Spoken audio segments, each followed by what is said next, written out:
O flop, ele praticamente define a sua mão. O próximo programa vai ser dedicado à estratégia para avaliar o flop, a força de sua mão e como tomar a decisão correta.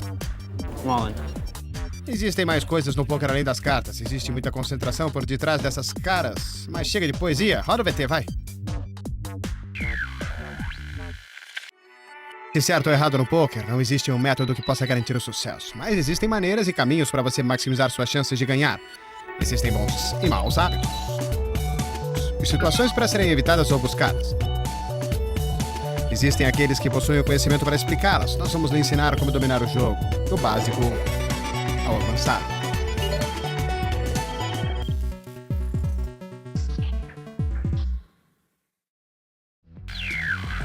No programa passado, examinamos nossos oponentes e os métodos que podemos usar para conseguir informação. Hoje nós vamos estudar o nosso jogo e o que devemos fazer quando temos uma mão para jogar. Como todos sabem, não vale o que você tem, mas sim o que você faz. É isso que importa. Nesse programa nós vamos falar sobre como explorar essas mãos que você recebeu, reconhecendo sua força e maximizando seus ganhos. Esse programa, ele mostra o poker ao redor do mundo. E hoje nós vamos até Las Vegas e as emoções do North American Poker Tour. O flop é um ponto decisivo em qualquer mão. Suas cartas podem transformar no nuts ou em lixo. Mas, na maioria das vezes, elas vão estar entre as duas opções. O que vamos mostrar para você aqui é um sistema simples para você medir a força de sua mão e agir de maneira apropriada. Aqui estão as 4 categorias. Lembre-se que elas só se referem às mãos principais. Vamos falar dos draws mais para frente. Na primeira categoria estão as mãos muito fortes. Flush, sequências, trincas e basicamente tudo acima de 2 pares. Por exemplo, aqui nesse flop temos um flush de espadas, com certeza uma mão muito forte. Aqui você tem 2 pares, outra mão forte. Aqui o jogador acertou um full house no flop. Quando você consegue uma mão muito forte no flop, você vai estar na frente na maioria dos casos.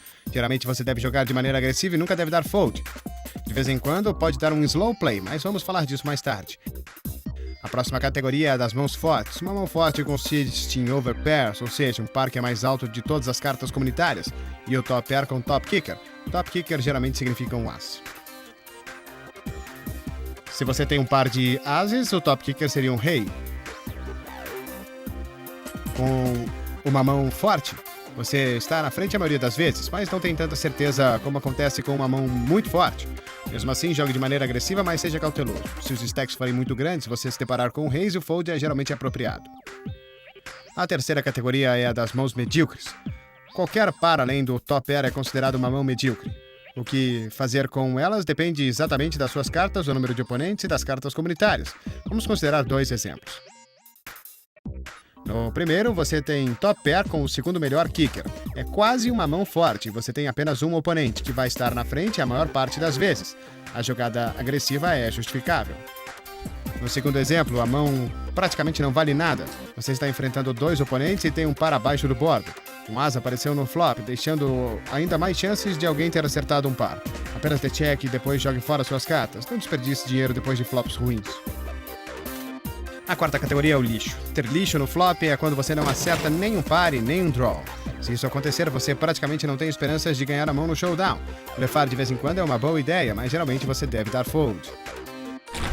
Recapitulando, estamos apenas sugerindo um sistema de categorias para medir a força de sua mão depois que o flop for virado. Sua mão é muito forte? Forte. Medíocre ou um lixo? Se for muito forte ou forte, jogue de maneira agressiva. Se for medíocre, tome cuidado, especialmente se tiver contra mais de um oponente. E se for um lixo, faça o correto. Jogue fora. Eu acho que é hora de aprendermos mais da linguagem do poker.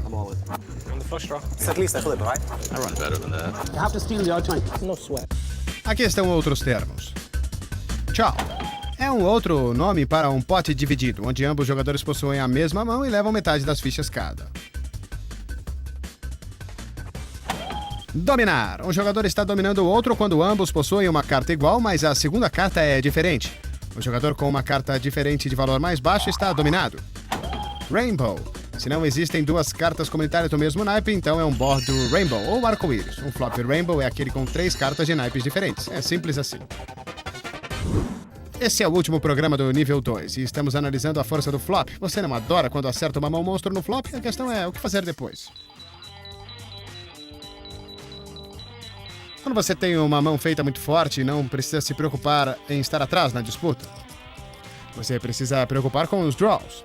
Aqui está uma situação típica com uma mão feita muito forte. Você tem 2 pares e tem 2 oponentes que deram check antes de você. É quase certo que você está na frente. Existem muitas razões para se apostar agora. A primeira, existem muitos draws que podem acertar o turn ou o river. Qualquer espada pode fazer um flush. Alguém pode acertar uma sequência com qualquer 10, 9, 8, 5, 4, 3... E um 7 pode fazer uma trinca ou superar seus 2 pares, assim como qualquer aço com um kicker melhor vai estar ganhando de você. Cartas que matam a ação podem aparecer, mesmo se nenhuma dessas cartas assustadoras aparecer. Ainda assim, pode ser ruim para você deixar seus oponentes verem outra carta. Se eles tiverem um par e outra overcard para esse par aparecer, é pouco provável que eles continuem na mão, e é por isso que você deve apostar no flop. O grande objetivo do poker é ganhar fichas. Você precisa crescer o pote em todas as streets para deixar ele bem grandão. Você pode fazer apostas maiores no turn e no river se aumentar o tamanho do pote apostando no flop. Então agora que você sabe que deve apostar, a próxima pergunta é: quanto? Vamos voltar no começo da mão. Aqui está o total do pote, é de $22. Suas stacks estão em torno de 200k, então tem muito dinheiro pra gente ganhar. Seu objetivo é conquistar todo o stack da mesa, então aposte bastante cerca do tamanho do pote. O Big Blind da Fold mais o outro oponente da Call. O pote agora tem 62 no total e a carta no turn é um 2 de paus. Não é uma carta que assuste o oponente e ele dá check. E você está na mesma situação no flop, então aposta de novo. 50 é um bom valor. Se o oponente dá Call e lá vamos nós de novo. A carta no river não mudou muito e seu oponente dá check.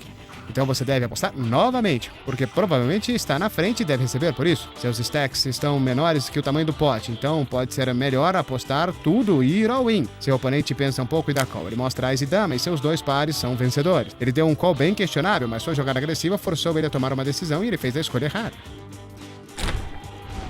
O plano básico quando acertamos uma mão muito forte no flop é o mesmo na maioria dos casos. Ser muito agressivo e apostar ou dar raise em todas as streets. Se os stacks forem grandes, você deve apostar alto na maioria das vezes, geralmente um valor entre 3/4 e o valor do pote. Se os stacks forem pequenos, é normal apostar menos. Existem certas situações que pedem um slow play, mas vamos falar disso no próximo tutorial.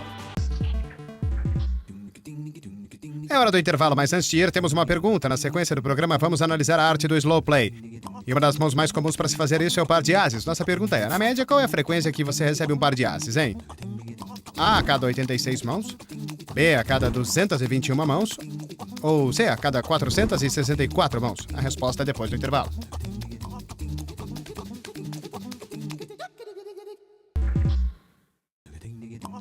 Estamos de volta. Antes do break, perguntamos qual é a frequência em termos estatísticos que você recebe um par de ases. E a resposta é B, a cada 221 mãos. Ter um par de ases significa ter o nuts no pré-flop. Mas o que acontece se você tiver o nuts no pós-flop? Vamos descobrir em mais um de nossos tutoriais. Olha só, como nós dissemos no tutorial anterior, é geralmente aconselhável ser agressivo quando você tem uma mão muito forte, certo? Mas existem situações que pedem o slow play. Pode ser perigoso, mas se você tem todas as condições presentes, vale a pena dar check em uma mão monstro. Sua mão precisa ser forte o bastante para poder dar cartas de graça para o adversário. Se você tem um nuts ou uma mão monstro, está em uma situação confortável e pode tentar armar uma armadilha. Se você acha que seus adversários vão dar fold em uma aposta, deve dar check. O principal objetivo é ganhar o maior número de fichas possível com o seu monstro. Então você quer que eles se mantenham na mão. Com o slow play, você quer induzir bluffs e receber ação. Se as duas primeiras condições acontecerem e você achar que pode receber ação nas streets posteriores, prepare a armadilha e deixe ele se enforcar. Agora vamos dar uma olhada em um exemplo e ver se as 3 condições foram atingidas ou não.